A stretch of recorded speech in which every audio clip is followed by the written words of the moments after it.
I bootstrapped 3 software companies at the same time. So I was a very active real estate investor, built a huge real estate turnkey business. I had property management companies. And then I started selling. I actually closed one, sold one, built another one, and then was building a software for my own company. And when we did it, I was in a bunch of closed door masterminds like this, but all real estate related. I showed the data on what my software did for my own brand and just gave them all of, kind of like you guys do here with the business stuff. I gave them, here's the blueprint, here's how I replaced, $5,000 in overhead by softwareizing it, systematizing it all into a software, made it all way more efficient. Then everyone wanted it, and I'm not a software guy, so I knew nothing about software. Had a really good guy, and then I flew out to San Diego, sat down with him, got introduced to some software people, and we knew there was hey, everyone in this room wants this, but it doesn't exist. It's why I built it for me, because all the software in our industry sucks compared to how we actually do business. So I wrote the check in 2017. 2017, right before my son was born, and started building the first software. And then on the road of building that one, ended up building a second one. And then the third one failed and bombed, which most softwares do. The first 2 took off, but with a lot of blood, sweat, and tears, selling off a lot of stuff along the way and selling off businesses along the way, because I knew it was it. Like I had an offer right away after like the first year in business, for a private equity company that wanted to just buy it. I said no, because kind of like Kyle, I just heard Kyle talk about he can overpitch sometimes, and then the people are like, wait, my business is actually really good. If you're interested at that level, I'm onto something here. And that's what happened to me in 2019. So I kept going. And then I merged that company with another company to 10X, thinking we would bring the strategy together. Ended up a bad partnership, which we found out through COVID, how different our personalities were in stress, which is also, I was coaching along the way and all of that.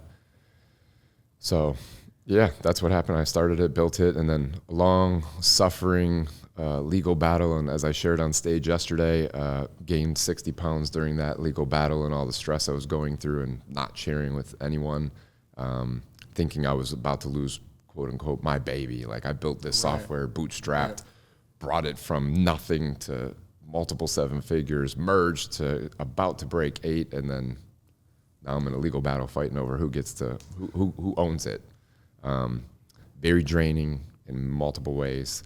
At the end of that finished, and then I started coaching with the software again. I was looking at just coaching then, and then we quote unquote won because we got to keep all of my IP. But I mean, we didn't win. It was catastrophically There are no injured. winners, yeah. No, there's no winners. We had to rebrand. We had already went through a rebrand when we merged, so like that just caused all kinds of mass confusion. To this day, what makes it a viable product and why we did a deal with Kyle is because the IP is super valuable, but there's a customer base that's been there since 2017 that just won't leave, which is good, so we don't have churn, right, which is key in that business. But I started coaching and doing both, and then just had this wide awakening, like, I don't want to do both and continue to try to build this thing back up from where it's at now to where it was. So it's kind of one of those, like, how do you go, you're here, and you get all the way back here out of nowhere, unexpected, nothing you can do to control that, to, okay, what do I really actually want to do? Using all the tools I shared on stage, like, all right, let me sit back and like literally sit with this. And said, okay, I just want to purely coach. So last year, I started a test pilot of, I'm going to offer just coaching, none of my tools, none of my software. I won't do real estate. I'm just going to coach the person. And it was very successful. So I was like, okay, that's it. I'm selling. Yeah. I reached out to a bunch of people. Kyle just happened to be the actual real buyer in my mind, right? The guy that, yeah, he talks the talk, he walks the walk. All these other people are asking me 100 more questions, but this dude buys companies, is not asking everything you are. So maybe you're not really a buyer, and he's the only one that produced an actual LOI and actually closed. Well, no, there's another. I did have another LOI, but I just knew he didn't. There's a lot of people out there that are, they think they know how to buy a business. Maybe they learned to watch YouTube for an afternoon. Yes. There's a lot of people doing it, trying to learn it on the go, but it was just different when you saw Kyle or got connected with Kyle. I've seen some of his stuff just like them, but I knew from watching his mastermind and wanting to come to some of them that he actually bought businesses, right?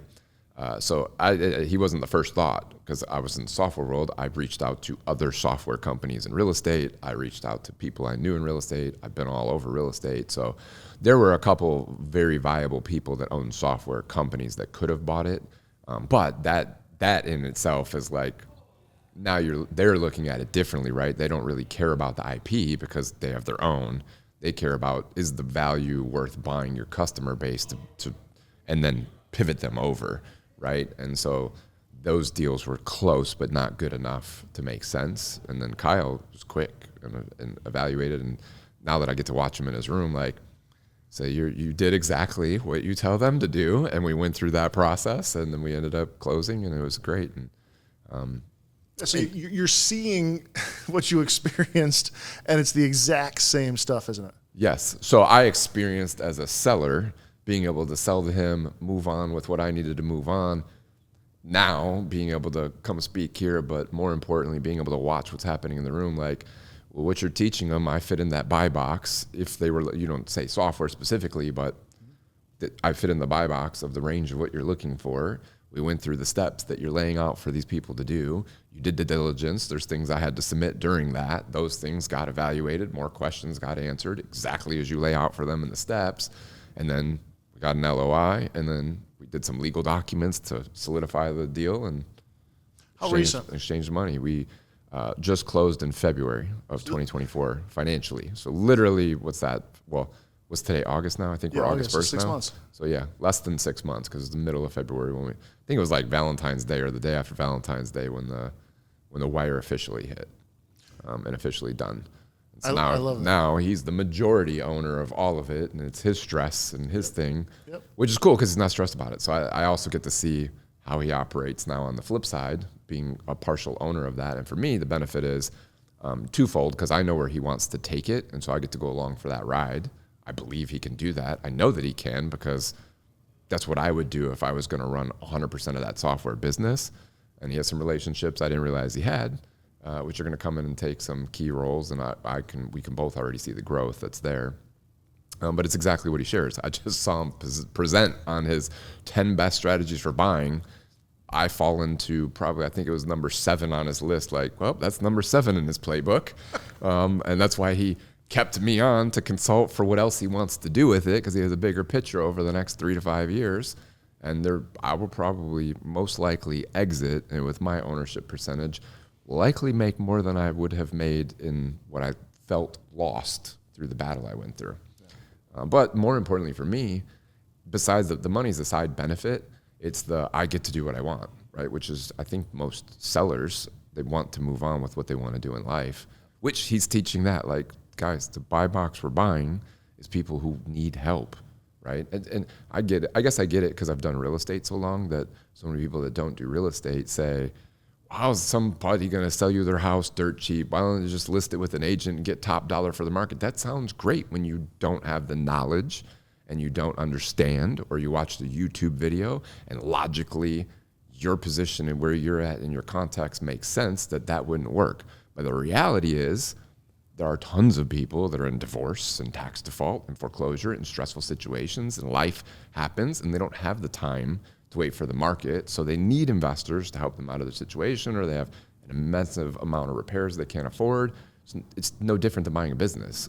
You're buying a distressed business or a distressed situation, or just one where they want to move on and they want the fastest, easiest solution. And you guys have a really cool marketing system for how you go find those too. So from a business side, I like that. And this happens in almost any kind of economy. I mean, Yes. What I love about this twofold. One, we're not talking about something that happened 10, 15, 20 years ago. We're talking about something that happened 5 months ago. Yes. And the fact that Kyle stood out from all the other people who were looking to buy this business or you were looking to sell it to by following a very certain process that you've seen from their side. How did you feel as the seller? How did you feel? Were you being pushed? Were you being manipulated? Was it aggravating, or was this a pretty clean, transparent process? With Kyle, Yeah. it was a very clean, transparent process, which was awesome. It was smooth. There was no push. There was no like, got to do this, got to move, got to get this done. None of that. It was very, it transpired over months. And at the same time, he wasn't the only person I was talking to about selling the company. He was just the only one that, now seeing it, I mean, and I understand, he was literally following his steps in the process that led to the ultimate result he was after. And at no point during that was it a push or a, got to get this done, you're hurting me. No, it was the most beneficial. It wasn't stressful. No, it was very not stressful. The other people were very stressful. Like the other LOI that I had was so stressful because and I'm going to need these like 20 other things to put together this LOI. You really don't. None of those actually, I'm smart enough to know. I've bought businesses, I've sold businesses, not at this kind of scale. Mine were more like, well, I have no choice but to figure it out because I need to buy this partner out of this one to move it over to here. And yeah, we need to merge. So we'll call some attorneys and figure it out. Right? Like, so it's a little different, like evaluation style, more gut than step-by-step process. But it was very smooth. All of the other people, like you could just tell either one, they didn't have a process and it was evident that they didn't know what they were doing. Or I think you said it earlier, they watched some YouTubes. Maybe they have bought a business, but they bought it like I did, right? Which is like, we're just going to figure it out. And like, we probably need some professionals to handle this. We probably need someone to do this. And next we're going to do this. And next we're going to do this. And okay, we got that. Cool. Next we need this. And this is what we're going to do next. So there's a path. He could just follow it. There's no stress for him or for me. And the other side, the most stressful was the other LOI I had. Probably 3 iterations in the LOI, like, dude, that's not what we said. So first of all, I'm not going to sign that. And your thing is asking me 20 more questions that don't have any relevancy to anything on this document. So do you even know what you're doing? He's like, well, I don't know if I can get the money. Well, let's start there. You don't even have the money to buy the business to begin with. So what's the point? Like, I'm not going to answer 50 more questions for you. There's some digging involved. Talk about waste of time. Yeah, that's a lot of frustration waste and stress. Time. Very frustrated, very stressful. Luckily, I had Kyle on the other side, which was like, well, this is kind of going easy. So I would love to sell to a real estate guy, but I am very open to selling to a business guy. Let's keep going. My biggest concern was my customers that have been there and were loyal. Like, I want to sell. I want to move on and do what I do best. But at the same token, I want these people to be left in good hands, right? I don't want the software to like, oh, someone bought it and now they don't care and the software is destroyed and these customers got to go figure out life. I mean, some of these people have had our software for 6 or 7 years, so they use it. It needs to be updated, right? Kept up. Yes. I had a thing, there's a reason they stayed here for 6 or 7 years. Like, you got to continue that, right? Which on Kyle's side and his things, he knows that, which is why I'm still part of the only demand he had after our phone calls and diligence and smooth, which was not like demanding or like, he said, hey, based on everything you just said and everything you know, I want to do the deal, but only if you stay on as part of the deal. You don't have to do anything. We'll completely remove you.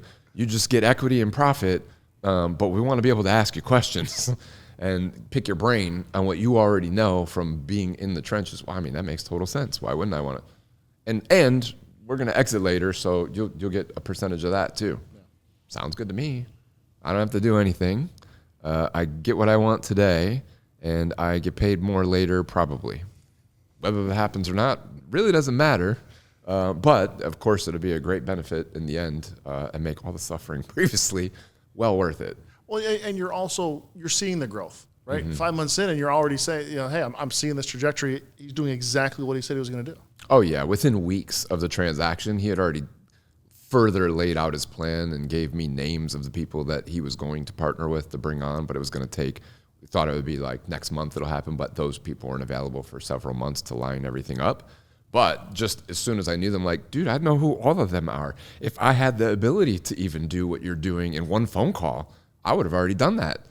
There was no way I could have made that connection, but you're probably going to 10x the software overnight with the one relationship because I know what they have and what they bring to the plate. I would have loved to have done that. That's exactly what I would love to do. As a part of it, you're still doing it. I mean, you're still along with the ride. I get the benefit from win-win. Beautiful yes. win-win. It's a great win-win. So you've been trying to get to the event. dates haven't worked out because you do a lot of venture coaching now. Yeah. Someone coming to this event and from someone that just sold a business with Kyle, he's not leaving anything out here, is he? He's going through step by step, isn't he? Yes. If anything, I would say from someone who's been to tons of masterminds, tons of events, tons of business things, this is one of the best I've ever seen, if not the best, from a larger scale. But even so, like, because there's levels and segmentation to like people who have been here for a while and have learned the basics and are doing it and buying businesses. Now let's take you even further and everything else that matters besides just buying the business. And I've never seen that, like, ever. One of the nutrition coaches that he just brought in to help people with nutrition, like, yeah, people may tell you should go get that stuff done. Kyle's actually getting it done on site and having someone here to answer all your questions, and you're not paying for it. That's just like, hey, I want you to have this. I'm going to make you do it by providing it and removing all the obstacles to get it done. On the flip side, I get to walk over and see the newer people who are learning like the things. Every step we went through, like I said, I was number 7 on there. Yep, we started there at number 3 on that page. Yep, I fit into that buy box example right here. It's why he liked it the most, because you could grab and put people in place. Like, I fit into every one of the steps, and there's nothing left out. There's literally like, hey, and you say this to find the lead, and you send out this email to get them, and here's the data scrubbing thing that we do that, and you can use us or not. Here's the thing to go do it yourself. We have our own, of course, but this we use too, and here's one that you have access to and go get. So go do it on your own. Here's how you do it. Here's what you say. Here's why it works. Here's the data we have behind it to show you. We just did it last week, and here's the leads we got yesterday. I mean, he's literally live pulling up. This is what we did yesterday. Here's what we did tomorrow. Oh, tomorrow we're going to talk about deals and pitch them, the funds, and we're going to talk to the fund guy, and we're going to talk to the legal guy, and you're going to talk to the tax guy. And there's literally, if anything, you get such a picture that you go, I'm either the person that's the missing piece I needed, and now I know why it didn't work before, and I can go do it, and I can do it on my own, and you can leave here empowered to do that. Or you say, yeah, I'm going to need to be around here longer because you already have it all figured out, and I'm not going to figure none of this out. I'm just going to follow your lead and work with you on doing it. And expand a little bit on that, bring in your coaching business a little bit, right? So you were on stage, and you weren't talking about the transactional side of it. You're talking about coaching the person. Yes. That these, and we kind of looked at it as protecting the profit. Yes. Because it seems like, and maybe you can answer this, there's a lot of things that people know they should do, and they don't do it until they've gotten themselves financially together. Yes. Most people, including myself, will put off till I'm this, till I have that, until I get here. Then I will do these things. And the reality is, well, to become or to be or to have what it is you want, you have to, if you choose to, be that now and start doing those things at the level that you can do them. People make it overwhelming that, well, I worry about my health when I can get my blood work done, I can hire the nutritionist, I can hire the trainer. So if I just focus on making more money, I'll improve my health. In my experience, that can happen, rarely. And what most likely happens is most entrepreneurs, and part of why Kyle had me come in, and I love it because that was just another perspective of, yeah, I spoke to a room about, I spent 2 hours on stage not talking about a deal at all, right? Instead, talking about your number one asset and your number one liability isn't the business that you're buying. Your number one asset and your number one liability is the thing that you have control over every day, all day, and it's you. Like, so, and he values that so much that's why he asked me to come speak. Hey, can you come speak about that? Because that's how you protect profits. If you protect you, your number one asset, your number one liability, you shore up the liabilities, you improve the asset in you, well, then your profits are automatically protected. Your wealth is improved, your health is improved, your relationships at home are improved. And most people, yeah, they pursue, and I did it too, right? Like, I pursued in building all those businesses, business. Let me make more money because then we can take trips, I can buy better food, I can get chefs, I can hire better trainers, I can do all these things, yet I'm losing my health along the way. I'm on the verge of divorce and don't even know it because I think that we're good because I'm protecting and I'm providing and I'm hard charging to go make the money and take care of my family, and they've got to understand, no, they don't, that you didn't ask them if that's what they wanted the ride for, which they don't if you ask them. They wanted the quality of time. that you're saying you can't provide until you get here. The reality is you can provide that now. And the funny part is you will actually get here faster with less stress and much more ease in your life. But we're lied to in life. We're programmed to believe that's not true. What we see on social media makes us think that they got here by hustle and grind, and they didn't. Right. That's incredible. Yeah. Incredible. Really sums up a lot of why people come back to this event. Oh, man. I ran into the gym late last night with a guy that's been here for years. He didn't see the presentation, but everything he asked me was like, yeah, I wish you'd have been in the room, dude, because every single thing you're literally sharing with me right now is I addressed it and helped with. Let me give you some pointers from that. He's like, wow, yeah, but he keeps coming back because he's already bought. I think he's going to talk about it because he told me he's in the middle of another transaction right now. His name's Chris.